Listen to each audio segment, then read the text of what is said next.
Oi, gente. Pois é, hoje eu vou conversar com vocês sobre o papel da esquerda diante da questão identitária, do identitarismo.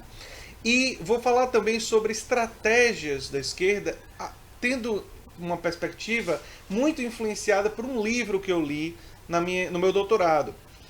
Então eu vou trazer essa referência bibliográfica para vocês, vou mostrar um pouco das imagens também do livro para vocês conhecerem e vou falar sobre essa perspectiva que influenciou muito a minha forma de ver essa questão.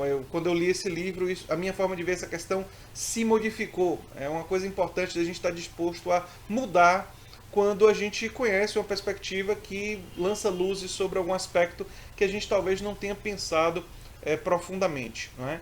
E, de certa forma, vocês vão perceber que essa estratégia e essa perspectiva ela se diferencia das perspectivas que estão sendo adotadas no Brasil por diferentes atores políticos e ela se diferencia também da maioria das perspectivas no plano mundial. Isso não significa que ela seja completamente original, mas ela tem especificidades que precisam ser discutidas e eu vou tentar fazer isso nesse vídeo. Se você chegou agora, o canal é a Nova Máquina do Tempo, eu sou André Teixeira Jacobina, aqui a gente fala de política, de ciência e filosofia. Tem todos os links para nossas outras redes sociais e o nosso Apoia-se e um comentário fixado logo no início dos comentários. Então vamos em frente, eu vou mostrar agora para vocês o livro a que eu me referia no início desse vídeo. Então, gente, o livro que eu estava me referindo é esse aqui, Hegemonia e Estratégia Socialista por uma Radicalização da Democracia, né? Assim é uma radicalização da democracia, de Ernesto Laclau e Chantal Mouffe. Esse livro originalmente é de 85, mas essa edição aqui é de 87, que a gente tem o PDF, eu posso disponibilizar para vocês darem uma olhada. E o livro também está disponível na Amazon, já uma versão em português, Hegemonia e Estratégia Socialista por uma Política Democrática Radical, né, do Ernesto Laclau e da Chantal Mouffe. Vocês estão vendo aqui. Né? Eu não sei se ele está disponível em outros lugares, vale a pena procurar. Mas o que é importante é que esse livro ele foi utilizado como referência nesse artigo meu, O Aparente Paradoxo da Saúde nas Eleições Estadunidenses de 2016, Caminhos para a Luta por Direitos Sociais. Foi publicado na revista Saúde em Debate em 2018, né, no ano passado. E é uma referência importante para uma reflexão que eu tenho no livro, nesse artigo, não é? Aqui, ó. Laclau e Mouffe, tá vendo? Eles têm uma reflexão muito importante que eu utilizo nesse artigo e eu vou deixar esse artigo disponível para vocês darem uma lida depois.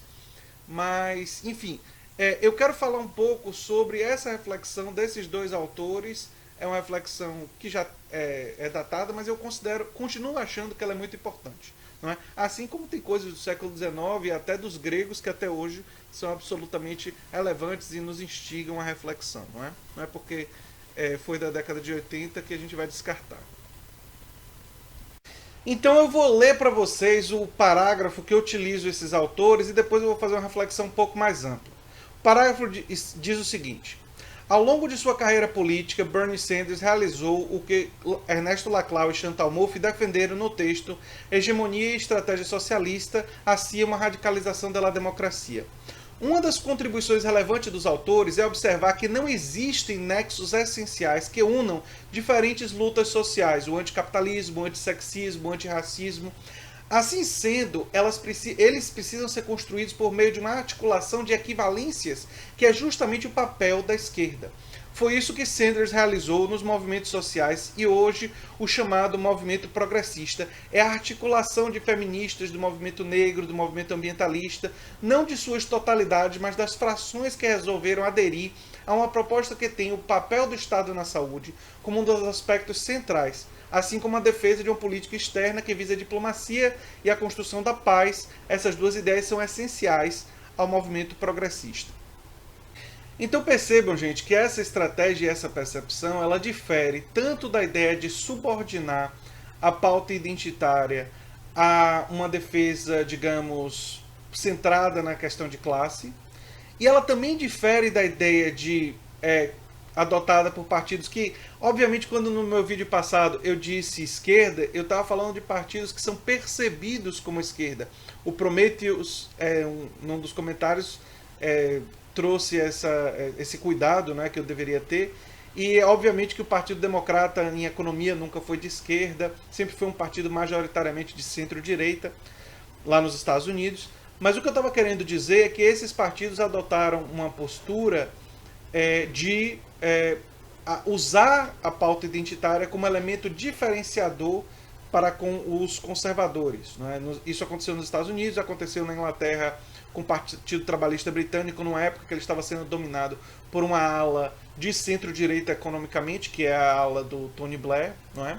Então, nós vemos essa estratégia espalhada pelo mundo de partidos com percepção de esquerda, ou pelo menos considerados mais de esquerda naquele contexto, embora quando a gente examine eles economicamente, eles são, na verdade, muitos deles predominantemente partidos de centro-direita, e no caso do Partido Democrata tem muitas pessoas que defendem uma perspectiva corporativa de favorecimento das grandes corporações empresariais, então está muito longe do que seria de esquerda, não é?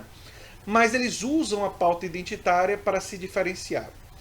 O que o Laclau e a Chantal Mouffe estão defendendo e o que o Bernie Sanders fez lá em Vermont é diferente tanto de subordinar, quanto é diferente de colocar isso como elemento central, tanto é diferente quanto simplesmente criar uma articulação do ponto de vista do discurso. Não, é uma coisa diferente. E talvez por ser diferente, no meu vídeo anterior tenha criado tanta dificuldade de muitas pessoas de compreender.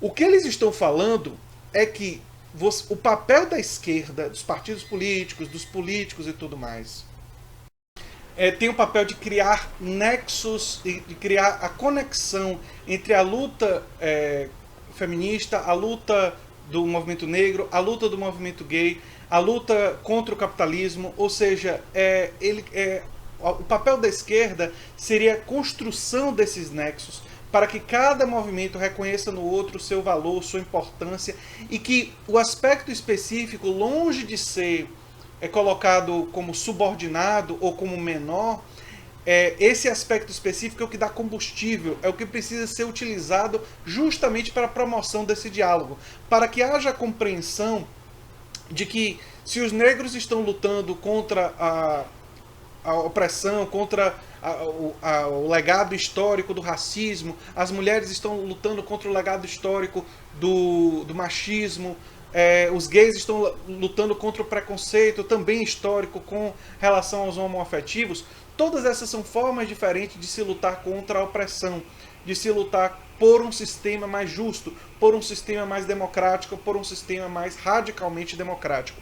Por isso que a defesa da radicalização da democracia é absolutamente central para Ernesto Laclau e para Chantal Mouffe. E o papel da esquerda seria justamente pegar esses movimentos e colocar eles em diálogo entre si e com os partidos e com as organizações de esquerda para unificar eles com uma agenda que inclui as questões, digamos assim, de classe, mas que não coloca uma superior à outra e que trabalha no diálogo com a sociedade de forma sincera e aberta. Essa estratégia, ela tem a grande vantagem, e ela é diferente das estratégias que estão sendo propostas, porque ela não permite que o outro diga que você está escondendo alguma coisa, que a direita diga, você está escondendo que você defende X, Y, Z. Não, você diz claramente o que você defende. Você diz sim que incorpora todas essas pautas específicas, mas você se fortalece pela união dos diferentes movimentos sociais. E você coloca como o elemento unificador, ou elementos unificadores, causas e direitos universais. Por exemplo, o direito universal à saúde. A saúde é um direito universal de todos os cidadãos. Defender uma economia que trabalha para todos, uma economia que não trabalha apenas para grandes corporações empresariais, nem para os interesses dos rentistas ou dos especuladores financeiros. Essas são as, digamos assim, causas que criam o tecido de conexão, mas você não abandona a causa específica, mais do que não abandonar, você nem subordina ela. Você trabalha com ela, utilizando ela como combustível para aquilo que você quer construir.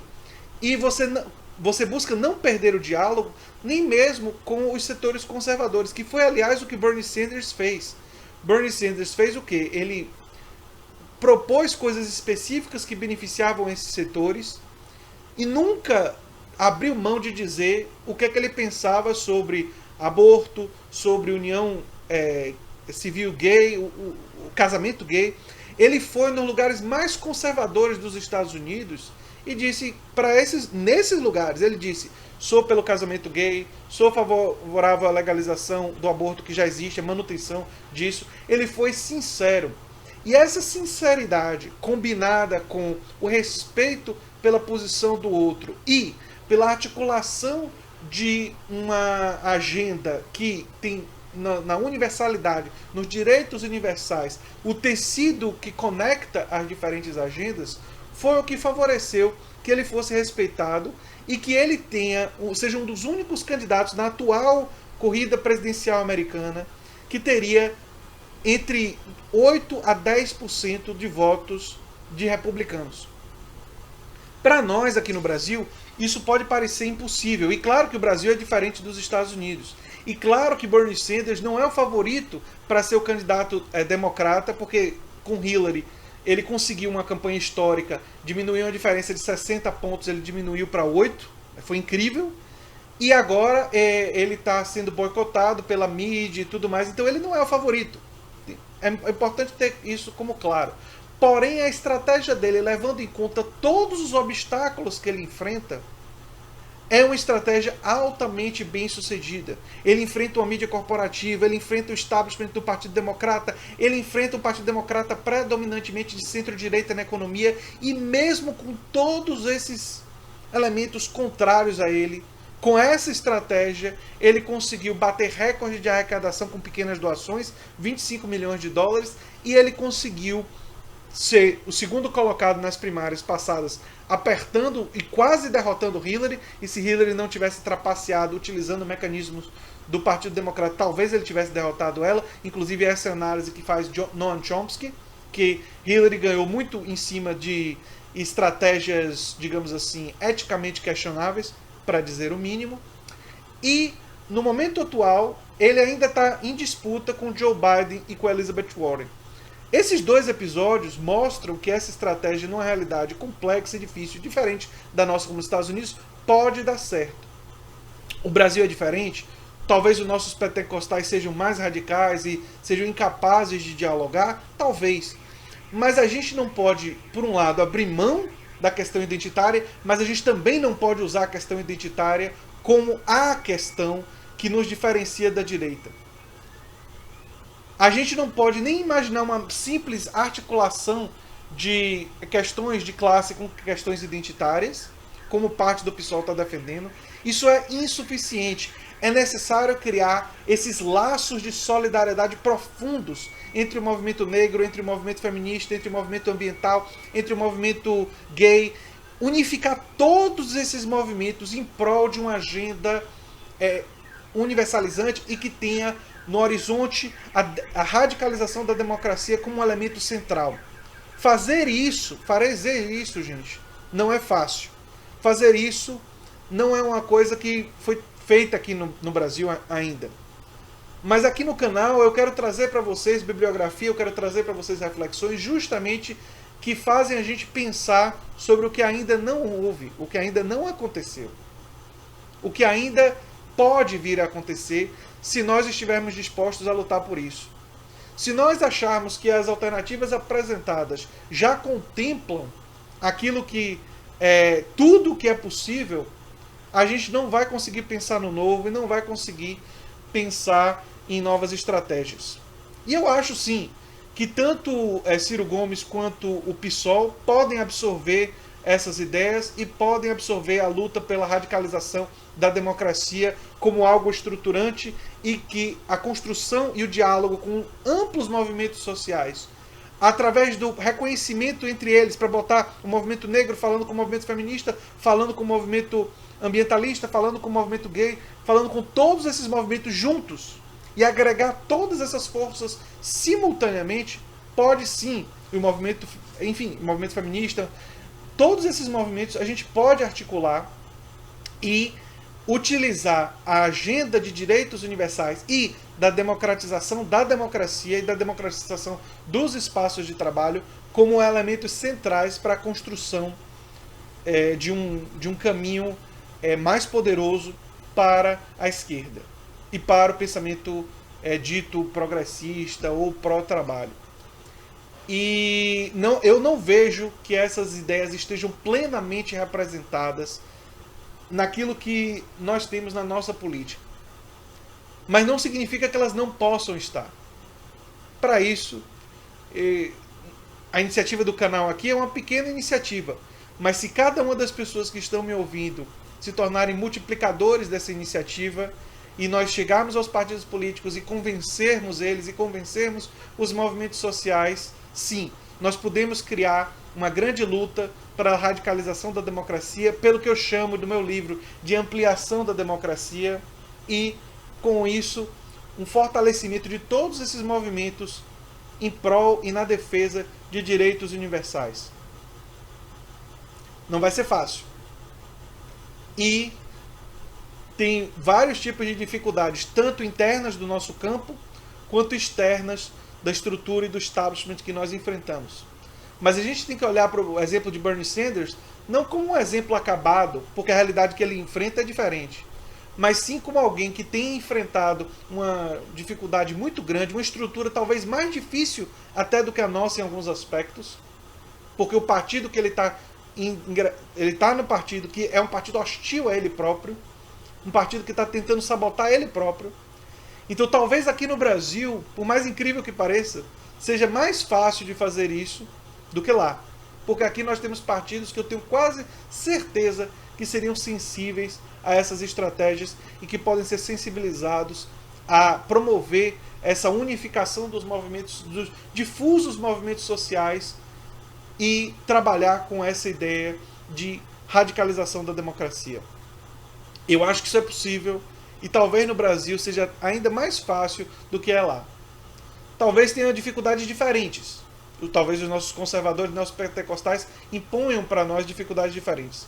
Mas sem dúvida nenhuma é possível. E se torna mais possível quando cada pessoa progressista acredita que é possível. Quando você acha que não é, quando você diz que não vai acontecer, tudo que você faz é ajudar que de fato não aconteça.